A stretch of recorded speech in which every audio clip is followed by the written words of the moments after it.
Simplemente, pues deciros que estamos encantados de estar aquí.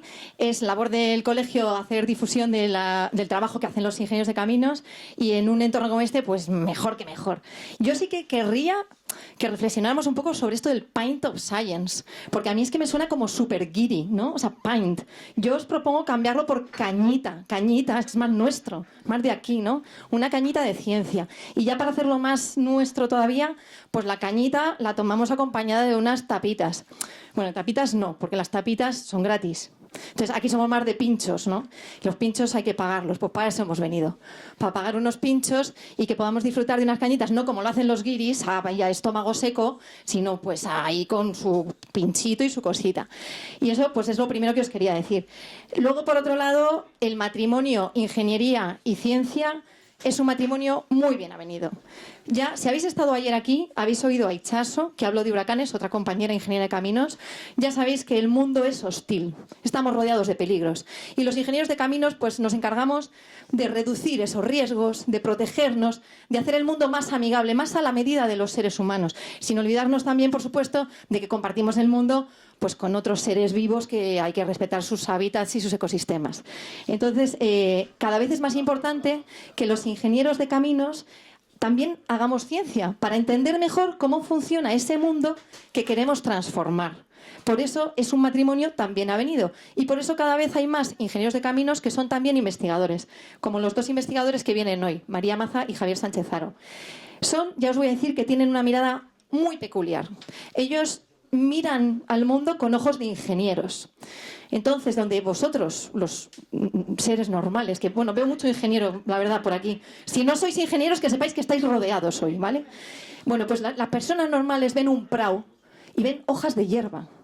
Pues María ve un prau y lo que ve son vigas flexibles empotradas en el suelo, ¿vale? Y luego viene Javier y cuando ve ese mismo prau hay una vaca, lo que ve es una esfera perfecta en lugar de una vaca, porque él es experto en métodos simplificados que luego nos va a contar de qué va. Entonces ya os digo que son personas con una visión muy específica desde la ingeniería del mundo que nos rodea y su trabajo es entender cómo funciona para poder transformarlo y hacerlo más amigable para todos. Y ya sin enrollarme más, voy a presentar la primera charla, que es la de María Maza, y me he traído aquí un post-it con unos datos porque yo a María Maza me sé su currículum muy bien, pero igual una fecha me baila por aquí y por allá, porque la sigo, es compañera del instituto y la sigo desde los inicios. Entonces, ella es ingeniera de caminos desde el 2010. Luego se hizo el máster de costas y puertos en el 2012. Y después se hizo el doctorado en 2015. Y después de eso se fue, ahí es nada, al MIT, que os sonará un chiringuito en Massachusetts, que está muy bien, ¿no? Pues ahí estuvo ella un tiempo, un año, haciendo el postdoc. Luego mantuvo la afiliación con el MIT un tiempo, hasta 2021, creo, más o menos. Y desde el 2016, que volvió del MIT, ya está con nosotros en IH Cantabria en plantilla como investigadora. Desde 2018 es también profesora de aquí de la Universidad de Cantabria. Es líder de un equipo de soluciones basadas en la naturaleza, que ya ella os va a contar divinamente en qué consisten, sobre todo para la protección de las costas. Y bueno, pues tiene infinitos proyectos, publicaciones, ha hecho 1000 ponencias, no como la que va a hacer hoy, sino de las serias con científicos enfrente y tal, ¿no? Y luego, pues aparte de eso, que me va a matar porque voy a contar sus intimidades. Aparte de eso, sé que canta, sé que actúa divinamente y encima, para que ya os quedéis de piedra, es 3 veces nombrada reina de la belleza en la Escuela de Caminos por los alumnos. 3 títulos de Miss Caminos, ¿vale? Os va a hablar la 3 veces nombrada Miss Caminos. Me mata, me mata. Bueno, ya sin más os voy a dejar con ella. Un fuerte aplauso para María, por favor.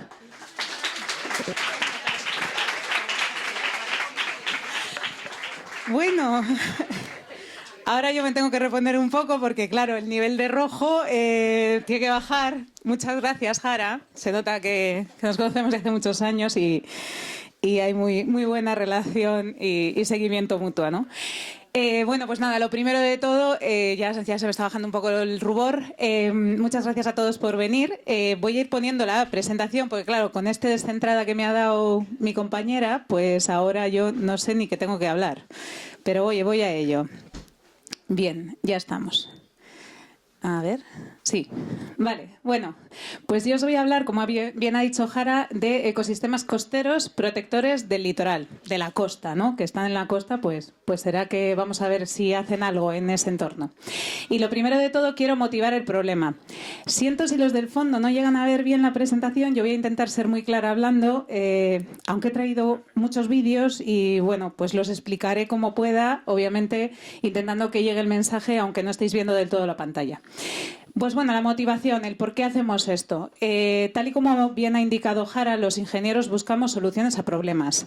Y cuando nosotros revisamos, ¿no?, cuáles son esos problemas o esos retos a los que se va a enfrentar nuestra sociedad en los próximos años, nos encontramos con que dos de los grandes retos a los que se va a enfrentar son el fracaso en la adaptación al cambio climático. Sabemos todos que hay cambio climático. Vamos a ver cómo nos afectan las zonas costeras y, por lo tanto, nos tenemos que adaptar a esos nuevos riesgos que produce. Y la segunda es la pérdida de biodiversidad. El Foro Económico Mundial los reconoce como dos de los principales riesgos a los que se enfrenta nuestra sociedad en los próximos 10 años. Es decir, que no lo digo yo, que lo dice además un foro económico, que parece que tiene como más entidad, ¿no?, que la investigación a veces, eso del dinero. Bien, pues tenemos esos dos problemas, crisis climática, crisis de biodiversidad, y quiero que os guardéis esas dos crisis, esos dos retos a los que nos tenemos que enfrentar y, como ingenieros, buscar soluciones.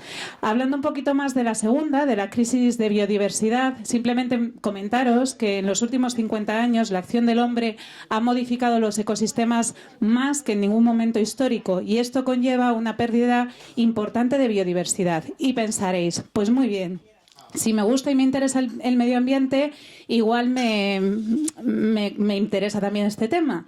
Pero no se trata solamente de eso, sino que ya se ha demostrado que esta pérdida de biodiversidad tiene un impacto directo en el bienestar humano. Y en concreto voy a comentar un caso que no viene en esta charla, pero que nos ha afectado a todos recientemente y que lo vais a entender muy bien. Por ejemplo, la pérdida de biodiversidad afecta al bien humano porque hace que las pandemias sean más probables. A cuenta de la famosa pandemia que todos hemos sufrido, han salido ya un montón de estudios donde se ve que precisamente esta pérdida de biodiversidad hace que proliferen especies en las que hay unos patógenos que dan el salto al humano y producen pandemias de forma más probable. Ahí vemos directamente cómo la biodiversidad o tener un planeta sano nos beneficia, ¿no?, y nos influencia si no lo tenemos. Pues vamos a ver que hay más formas en las que influencia esto. Pero además de la crisis de biodiversidad, había hablado de la adaptación al cambio climático. Bien, en concreto en las costas, porque de eso va esta charla hoy, ¿no?, de la costa. Bien, pues en las costas nos encontramos con entornos que, por una parte, han sido modificados enormemente por el ser humano. Estos entornos antropizados, que son estas imágenes que muestran aquí, pues un esquema, ¿no?, han sido muchas veces modificados por el ser humano en tal manera que hemos creado un montón de ciudades en esas zonas costeras. De hecho, más del 40% de la población vive en estas zonas costeras, siendo más de 600 millones los que viven en menos de 10 metros de altitud sobre el nivel del mar. Entonces, toda esta población, con toda su infraestructura, con todos sus bienes, están en esta franja costera afectada por los efectos del cambio climático. En concreto, subida del nivel del mar, cambio de las tormentas. Todo esto hace que lo que tengamos es un mayor riesgo. Es decir, tenemos una gran exposición, una gran vulnerabilidad, y al final lo que tenemos es un riesgo, por ejemplo, de inundación. Nos inundamos y se inundan todos esos millones de personas que están expuestos a estos riesgos de inundación.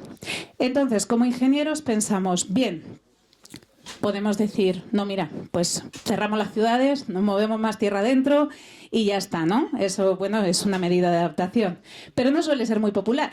Entonces buscamos otro tipo de soluciones. ¿Qué tipo de soluciones son las que convencionalmente los ingenieros de caminos, y en concreto los que nos dedicamos a la ingeniería de costas, hemos ido buscando? Pues las soluciones convencionales, es decir, ¿nos tenemos que proteger? ¿Cómo? Pues con soluciones convencionales, como los diques o los rompeolas. Estos diques y rompeolas los hemos ido diseñando Pues desde hace muchísimos años. Esto conlleva que ya los podemos ver todos por las costas, aquí tenemos algunas imágenes de ejemplos y sabemos diseñarlos, es decir, tenemos formulaciones, sabemos cómo hacer el testeo en el laboratorio, incluso hemos creado muchas veces modelos tan bonitos como este, que algunos veréis y otros no, pero bueno, un modelo donde veis que las olas llegan al dique, algunas lo sobrepasan, otros no. Estos modelos, además de ser bonitos, lo que nos dan es un montón de información sobre las fuerzas sobre el espaldón, que es ese muro vertical que compone el dique y demás. ¿Esto qué quiere decir? Que gracias a todos los desarrollos que se han ido haciendo en la ingeniería de caminos, en concreto en la ingeniería de costas, sabemos cómo diseñar estas estructuras e implementarlas. Bien, hasta aquí podríamos pensar, de esas dos crisis que mencionabas anteriormente, cuando nos tenemos que adaptar, que protegernos, bueno, pues podemos hacerlo con estas soluciones convencionales. ¿Estamos bien? Bien. ¿Y qué pasa con la otra? Porque nos has dicho al principio, recordad, dos, la crisis de biodiversidad.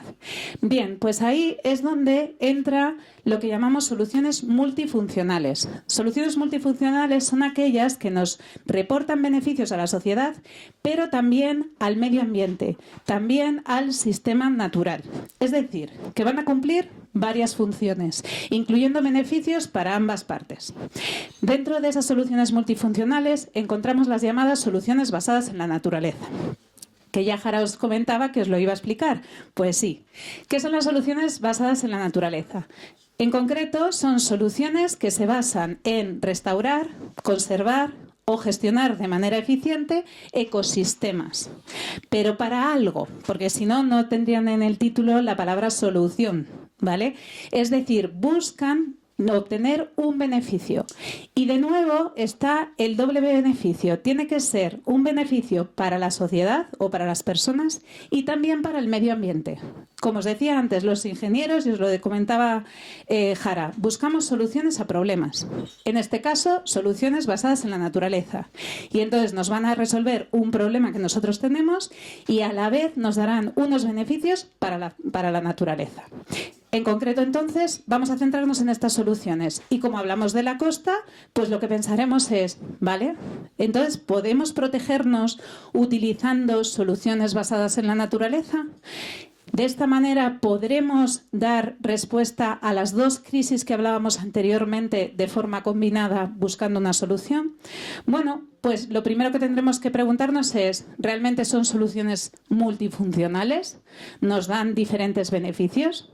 Pues sí, afortunadamente, si pensamos en que esas soluciones van a tener intrínsecamente un ecosistema costero, lo que ocurre con los ecosistemas es que los ecosistemas tienen o nos dan servicios ecosistémicos. ¿Qué son los servicios ecosistémicos? Beneficios. Beneficios que nos dan los ecosistemas a nosotros, que el ser humano es un tanto egoísta de vez en cuando. Entonces, buscamos que tengamos beneficios, en concreto servicios ecosistémicos. Y los hay de muy diferente índole. En concreto se suelen clasificar en 4 tipologías, que son provisión, pues bienes tangibles, materias primas, lo que obtenemos de la pesca. Culturales, pues por ejemplo actividades recreacionales. Si vamos, por ejemplo, al Caribe, nos gusta hacer snorkel y ver los corales, ¿no? Bien. Regulación. En regulación podemos englobar, por ejemplo, la mitigación del cambio climático, es decir, que los ecosistemas capturan CO2 y lo guardan. Entonces disminuyen la cantidad de gases de efecto invernadero en la atmósfera. Y por último, los de soporte. Los de soporte que son la creación de hábitat, el aumento de la biodiversidad. Biodiversidad, bien. Es decir, que ya estamos reportando también un beneficio directamente ligado a la crisis de biodiversidad. Muy bien, si hacemos repaso, en ningún momento he hablado de protección costera, ¿no? Entonces ahora la pregunta es, maravilloso María, que sí, que nos gusta el medio ambiente, que los ecosistemas nos dan beneficios, sí, te creemos, pero ¿realmente nos ayudan a protegernos del mar, de las olas? Bueno, pues vamos a verlo. En este vídeo, sí, funciona. Los que lo llegáis a ver, quiero que reviséis el nivel del agua y aquí empieza a moverse con la altura de ola, ¿vale? Vamos a recordar que el nivel del agua estaba casi al final de la pantalla y había una oscilación significativa, que eran las olas. Yo ahora mismo voy a empezar a mover a lo largo de 9 metros de campo de junco, en este caso. El junco es una de las especies de vegetación que tenemos aquí en las marismas, que es muy común. Me voy moviendo, llego al final. Apoyo la cámara en el mismo muro que en el otro lado. No sé si lo llegáis a ver, pero el nivel está aquí. Antes estaba acá. Y además la oscilación que tiene este nivel es casi inexistente ya. En este vídeo lo que hemos visto en 9 metros, que es nada, es que este junco está disminuyendo el nivel de aquí arriba con una altura de ola que sí llegábamos a apreciar a un nivel menor y una altura de ola menor. ¿Esto qué quiere decir? Que la fuerza del flujo, la fuerza hidrodinámica, ha sido reducida por este ecosistema. Entonces parece prometedor, parece que sí, que al menos puede frenar la energía del flujo y reducir la cota de inundación, por lo tanto nos puede proteger. Bueno, pues en lo que investigamos es precisamente en obtener formulaciones y herramientas que nos permitan sacar en qué medida, cuánto nos protegen. Por supuesto, tenía que haber ecuaciones. Yo lo siento, estamos en una charla científica. Eso sí, no os voy a dar ahora el coñazo con todas las ecuaciones. Es solo para que penséis que soy muy lista, nada más. Entonces, estas ecuaciones, ¿qué nos dicen? Las ecuaciones lo que nos dicen es que hay un flujo de energía que va pasando a lo largo de un campo de vegetación y que se va a ir disipando. Y se va a ir disipando en función de una variable. Una variable que es la fuerza de arrastre. Y diréis, ya vino con un palabro. ¿Qué es la fuerza de arrastre? Muy sencillo. Vais caminando por el Paseo Pereda, viene el viento y os cuesta más andar, ¿no? Porque os da como que os tira para atrás. Eso es la fuerza de arrastre. Bueno, pues si nosotros podemos saber cuál es la fuerza de arrastre sobre las plantas, podemos cuantificar cuánta energía van a disipar. Por eso lo de las vigas y estas cosas. Bien, pues entonces, si somos capaces de hacer eso, lo que vamos a poder obtener es, esto sería un comienzo de un campo, en este caso es espartina, no pasa nada, otra especie que está ahí en nuestra costa, y tenemos aquí una altura de ola y allá otra altura de ola, más chiquitica. Esto es el comienzo del campo, eso es el final del campo. De nuevo, lo podemos medir en el laboratorio, en el campo, y luego con las formulaciones cuantificar y poder saber esta solución, cuánto me atenúa la energía y cuánto entonces podría disminuir el riesgo de inundación. Bueno, pues esto es lo que hemos estado haciendo en diferentes proyectos con diferentes especies. Esto es un proyecto chulísimo que hicimos en el Gran Tanque de Ingeniería del Instituto de Hidráulica, el Cantabria Coastal and Ocean Basin, donde podéis ver aquí que trabajamos súper rápido, por supuesto, muy rápido, pero además de trabajar muy rápido, pues creamos estas cosas tan chulas. Entonces aquí tenemos un parche de vegetación y veis que ahora enseguida vais a ver que ponemos la instrumentación, subimos el agua y empezamos ahí a lanzar olas, corriente y a medir qué pasa y a ver si realmente, de nuevo esto es espartina, nos ayuda a disminuir la energía del oleaje. Pero además no solo para entenderlo, sino para crear esto, para crear modelos que nos permiten, no sé si habíais llegado a alcanzar a ver, que en el centro del parche la ola ¡fum!, desaparecía, ¿no? Se la comía ahí el parche. Muy bien, vegetación. Nos protege, bien. Entonces, con esos modelos, después podemos aplicarlos a zonas de estudio y a casos reales. No lo hemos hecho solamente con vegetación que tenemos aquí en Cantabria, sino que lo hemos hecho pues otros ecosistemas, como por ejemplo los manglares. Los manglares son ecosistemas que crecen en la misma zona donde crecen aquí nuestras plantas de marisma, pero en el trópico. Afortunadamente allí en el trópico tienen estos árboles que toleran la sal y que crecen en estas zonas. Entonces la parte de arriba lo que veis es, también simplificamos, Javi luego os va a hablar también de esto, ¿no?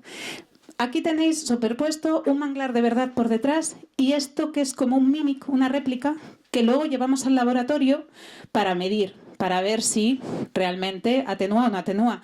Uno, porque no tenemos manglares aquí. Y dos, porque es que son muy grandes. Entonces los tenemos que escalar, meter al canal. Bueno, todo eso, obviamente, respetando la física. Y aquí obtenemos formulaciones. ¿Pero realmente funcionan? Siempre tenemos que ver, cuando estamos en ciencia, que nuestras hipótesis, nuestras formulaciones realmente representan el fenómeno físico real, porque si no puede ser una ecuación preciosa, pero no sirve para nada. Entonces después nos fuimos al campo a Costa Rica, medimos y dijimos, vamos a ver si cuadran las cosas o no. Pues no he traído aquí los resultados porque no os voy a dar una charla larga, pero sí, funcionaba. Hemos hecho bien esto para que luego se pueda aplicar aquí y podamos aplicarlo a zonas del mundo donde hay manglar y saber cuánto servicio de protección ese manglar nos reporta. Y por último, os quiero traer otro ecosistema, que son los campos de fanerógamas, las praderas marinas. Yo, como buena ingeniera, cuando empecé a trabajar con esto, dije, ¡hoy las algas! ¡Qué bonitas las algas! Bueno, pues no son algas. Mis colaboradores, obviamente, y mis compañeros ecólogos y biólogos me dijeron, anda María, algas, que son fanerógamas. Y yo, bueno, pues déjame que lo mire en el diccionario porque no tengo ni idea de qué es, ¿vale? Ahora ya me entera un poquito. Colaboramos con gente de otras disciplinas y así todo va mejor. Pues aquí lo que podéis ver en este vídeo de aquí abajo, aquí de nuevo ensayos con plantas reales. Esto es una imagen real, aquí ensayos de nuevo con réplicas, y al final todo esto ¿para qué? Para llegar a esto. Esto es un modelo y os voy a enseñar de nuevo aquí si realmente hace algo la vegetación o no. Vamos a ver en rojo que llegará una ola enseguida con un rojo intenso, y a medida que va pasando por el campo de vegetación veis que se va volviendo más amarillito y se va haciendo más pequeña. En esta se ve mejor. El rojo son velocidades más grandes, el amarillo más pequeñas, el verde velocidad cero. Es decir, a medida que va pasando a lo largo del campo, esa velocidad del flujo se disminuye, esa energía, esa cantidad de altura se disminuye y todo eso se traduce en protección. Todo esto es muy bonito, modelos de colores, funcionan si lo validamos con campo y entonces después podemos llegar a aplicarlo en zonas de estudio. Y esto ya por terminar, os enseño un caso en el que, por ejemplo, en la costa de Mataró, aquí en el Mediterráneo, pues hemos aplicado un modelo en el que hemos incluido las ecuaciones que hemos desarrollado, en ese caso, para Posidonia oceanica, que es una fanerógama que vive en el Mediterráneo súper bonita e importante, y entonces hemos visto qué efecto tiene. En esta imagen de aquí vemos la altura de ola, lo grandes que son las olas, en colores, ¿vale? Ese color rojo que está por ahí arriba es más o menos 4 metros de altura de ola. Eso es una tormenta que está llegando, bien. Y ahora le voy a dar el clic y vamos a ver qué pasa si considero que existe un campo de Posidonia. ¿Cuál? Este que vemos aquí. Aquí vemos una mancha verde, ¿verdad? Bien, pues vamos a ver. Ha bajado, ¿verdad? Se ha vuelto amarillo. El amarillo está en torno a 2. O sea, estamos hablando de la mitad de la altura de ola. No es despreciable. Y esto lo podemos traducir o trasladar, mejor dicho, con otros modelos de mayor detalle, a la zona costera. Y en concreto aquí lo que estamos viendo es una vía de ferrocarril que se ve inundada de tanto en cuanto cuando hay tormenta en esta zona, ¿no? Lo que vemos en rojo, que no lo llegaréis a ver, es que la vía se llega a inundar si no consideramos la existencia de la Posidonia. Cuando hay Posidonia, para esta tormenta concreto, llegamos a que no se inunde. Pero os he dicho, de vez en cuando se inunda y se tiene que parar el tráfico con todos los trastornos que conlleva. Entonces, aquí vemos un ejemplo en el que sí, protege. En este caso, ¿es suficiente? Sí, no llega a inundar. En otros casos, no. La propia experiencia nos lo dice. Entonces, también trabajamos en combinar los dos tipos de soluciones, que son las que llamamos soluciones híbridas. Por ahí está la alumna de doctorado que está haciendo la tesis en este tema. Estas soluciones híbridas combinan una solución convencional, que sería, en este caso, la rampa que hay aquí, blanca, o aquí, y el ecosistema, en este caso hecho con réplicas, ¿vale? Como veis, el agua es rosa. Bueno, pues no es porque sea mi color favorito, no lo es, la verdad. Es porque así podemos utilizar técnicas de análisis de imagen, pintando la rampa de blanco, el dique de blanco y luego el agua de rosa y ver cuánto sube y baja ese agua. ¿Esto para qué? Para saber si nosotros tenemos un campo de Posidonia y nos da un servicio de protección que no es suficiente para esa zona, podemos complementarlo con una solución convencional, pero tenemos que entender cómo se comportan de forma conjunta. Y esto es lo que estamos haciendo con este tipo de ensayos para, de nuevo, sacar fórmulas, modelos que podamos aplicar. Bueno, pues con todo esto, simplemente ya deciros que muchas gracias. Agradezco también a toda la gente que hay por aquí y mucha más que no está, pero que son gente del equipo que está trabajando con mucho entusiasmo y motivación en esta temática que espero que hayáis encontrado chula. Y nada, y muchísimas gracias por vuestra atención.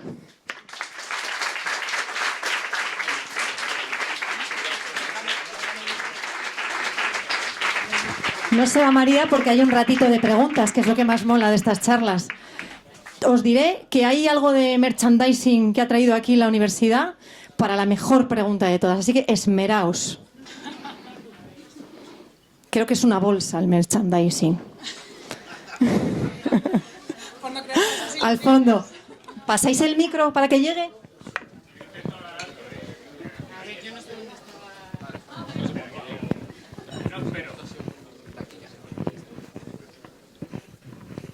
Buenas.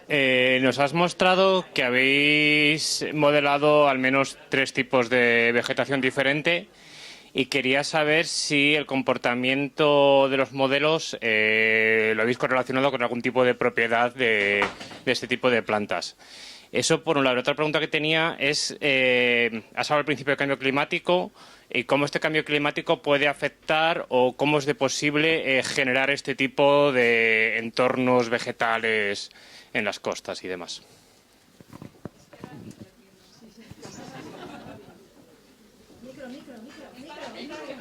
Yo tengo una también. Corriendo, relevo. Bueno, muchas gracias. Súper estupendas las 2 preguntas, porque como no me da tiempo a contar todo lo que quiero, pues ahora me facilitas. La primera, las propiedades de las plantas. Efectivamente, no es lo mismo un manglar, que es rígido, que una fanerógama que se mueve así, y obviamente ni el efecto es el mismo, ni la fuerza, que hablaba de fuerza de arrastre, va a ser la misma. En concreto, en este aspecto, la fuerza de arrastre, tradicionalmente, lo que se ha hecho es que es función de un coeficiente de arrastre, y claro, ese coeficiente de arrastre para un cilindro en flujo unidireccional lo sabemos perfectamente, en función del número de Reynolds, para todos los ingenieros que hay en la sala. Muy bien, uy, muy fácil. Pero, ¿qué pasa con esto tan complejo? Que no es tan fácil. Entonces, lo tenemos que ir calibrando, sacando nuevas fórmulas. En concreto, en ese aspecto, en los últimos 5 años de mi investigación me he centrado muchísimo en buscar otra alternativa. Y en concreto esa alternativa ha llegado tanto para vegetación rígida como para vegetación flexible. Para vegetación rígida tenemos una variable que sería el volumen sólido sumergido, es decir, cuánto volumen ocupa la parte vegetal con respecto a un volumen unitario de agua, cuántas raíces hay en un cubo de agua. Funciona muy bien, no necesitamos calibrar. Y tenemos formulaciones en función de eso que funcionan estupendo. ¿Cuál es el problema? Que tenemos que saber ese volumen sumergido. Y no es tan sencillo con geometrías complejas. Entonces, ahí seguimos. En la parte de vegetación flexible, que uno pensaría, mucho más difícil, porque encima se mueve. Bueno, pues afortunadamente hemos encontrado una relación maravillosa entre la capacidad de atenuación que tiene el campo de vegetación y una variable que se llama biomasa aérea. Y uno dirá, ¿biomasa aérea qué es eso? Hay gente que sí lo sabe. Pero los que no, os lo digo, es simplemente el peso de la vegetación en modo constante. Es decir, tú cortas la vegetación, la llevas a una habitación con temperatura constante y esperas hasta que llegue a un peso uniforme. Y me diréis, jolín, pues si cada vez que quiero hacer eso tengo que cortar la vegetación, llevarlo, madre mía, pues vaya avance, te has quedado ahí con la gran idea. No.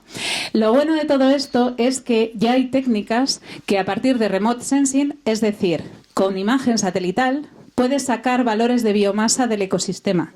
Entonces esto es maravilloso porque yo puedo saber, tengo un estuario con las imágenes satelitales, decir, mira, esto es espartina, esto es alimión, y esto tiene esta biomasa, esto. Y esas biomasas las meto en el modelo hidrodinámico, lo ejecuto y no tengo que calibrar. Entonces, efectivamente, necesitamos saber qué características de la vegetación son las que nos dan una buena estimación. Y en eso estamos súper enfocados para dar lugar a modelos predictivos, porque si no, pues vaya modelos ingenieriles estamos montando, ninguno. O sea que, muchas gracias por la pregunta. Y en cuanto al cambio climático, bien, en cuanto al cambio climático, la respuesta sería muy larga, pero voy a intentar concentrarla. Entonces, cuando nosotros pensamos en utilizar este tipo de soluciones para adaptación al cambio climático, lo primero de todo que tenemos que ver es, ¿existe un ecosistema? ¿Y cuál es su estado? Es decir, si el ecosistema está, pero está degradado, muchos casos por la acción humana, directa o indirecta, lo que tenemos que buscar es disminuir esos estresores, o sea, esos estresores, y permitir que el ecosistema esté en pleno rendimiento para que pueda funcionar. Pero claro, luego incluso en esos casos podríamos pensar, ya, pero el nivel sube, entonces pues se acabarán hundiendo o ahogando, ¿no? Bueno, pues lo que ya se ha demostrado, hay varios estudios que lo demuestran, es que ecosistemas como los manglares y la vegetación de marisma son capaces de ir creciendo al mismo ritmo que va subiendo el nivel del mar, mediante la acumulación de sedimento. Hoy no he hablado de sedimento, pero esto, además de atenuar la energía, podéis entender que si hay partículas en el agua y la velocidad disminuye, ¿qué hacen esas partículas? Caen. Y entonces crean suelo, además de toda la materia orgánica que se crea en el ecosistema. Entonces los ecosistemas son capaces de ir subiendo con el nivel del mar y ir migrando inland, es decir, tierra adentro. ¿Cuál es el problema? Que cuando tenemos aquí una ciudad que ya no deja el ecosistema ir hacia adentro, pues ahí tenemos otro problema. Entonces, ¿qué tenemos que pensar? En soluciones híbridas.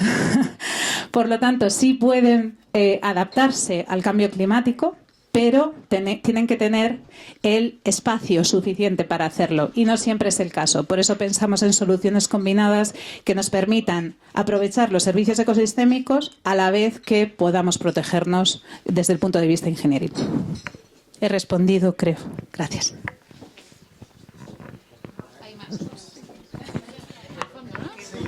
Venga.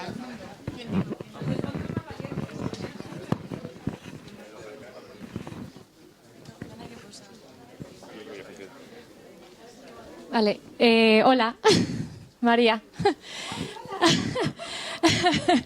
A ver, perdón por la pregunta, ya de antemano.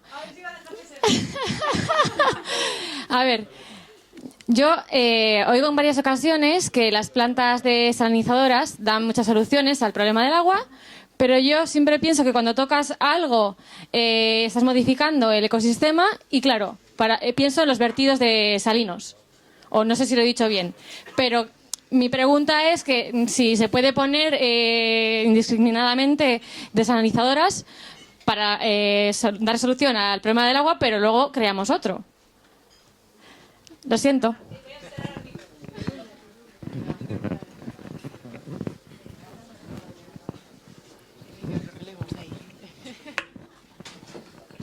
Bien, no estaba preparado, somos amigas, pero no estaba preparado.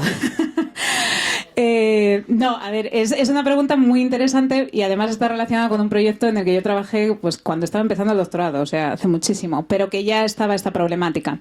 Y en concreto con la Posidonia oceánica, pensando en las desaladoras que hay a lo largo del Mediterráneo, que obviamente hay necesidad de agua, y hay desaladoras que hacen su vertido hipersalino al mar. Es decir, una desaladora coge el agua del mar, se queda con el agua fresca, con el agua dulce, fresca, perdón, la traducción directa del inglés, con el agua dulce, y vierte pues un vertido hipersalino, es decir, mucha sal concentrada. ¿Qué ocurre con esa sal concentrada? Que es más densa que el agua del mar. Tiene más sales, pesa más. Entonces se crea una pluma, se llama, es decir, una cantidad de agua hipersalina que va por el fondo. Con los peces no pasa nada, se van nadando. ¿Qué pasa con la Posidonia, que os he estado contando antes, que protegía esa zona de Mataró? Que se ahoga por la sal, se ahoga porque no le llega bien la luz. Entonces, precisamente en ese proyecto, que era una tesis doctoral, lo que se buscaba era optimizar cómo hacer ese vertido hipersalino de nuevo al ambiente. Pues bueno, se ensayaron diferentes tubos, jets, o sea, chorros, para mezclar ese vertido hipersalino con el agua del mar lo más rápido posible para que no se crease esa pluma que mata todo lo vegetal que hay por abajo. Entonces, ¿se consigue el 100%? No. ¿Tenemos problemas de agua? ¿Podemos utilizar las desaladoras para obtener agua para beber, para hacer nuestra vida cotidiana? ¿Y lo podemos hacer sin pensar en las consecuencias? No. Es decir, se busca optimizar que ese vertido hipersalino al mar se realice de una forma lo más óptima posible para disminuir sus consecuencias y obviamente buscar un equilibrio. Entiendo que en muchas zonas será imprescindible tener una desaladora, pero obviamente sin perjudicar al medio ambiente de una forma irreversible.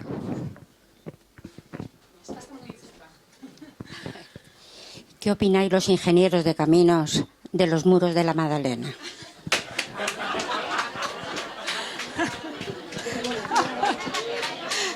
Bueno, hay aplausos y todo, ¿eh? Hay aplausos. Menuda pregunta. Bueno, a ver. Nada, tranquila. Yo voy a contestar de la mejor manera que sepa. A ver, os comento.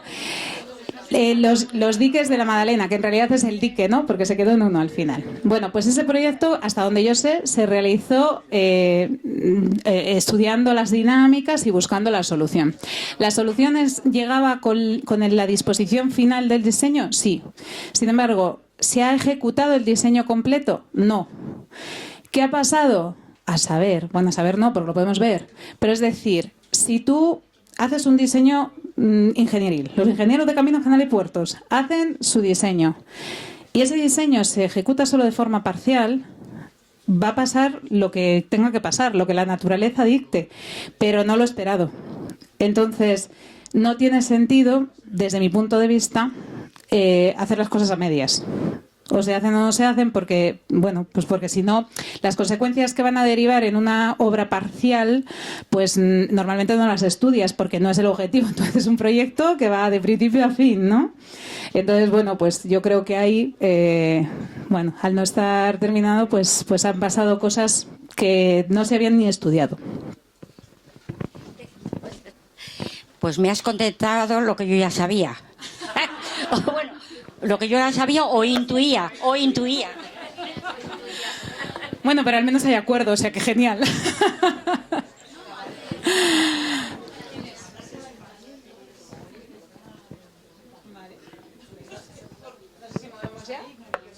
Pues muchas gracias a todos.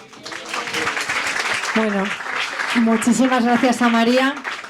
Ya os adelantaba que iba a dar una charla buenísima y creo que no soy la única que lo opina. Lo has bordado, María. Muchísimas gracias por las explicaciones.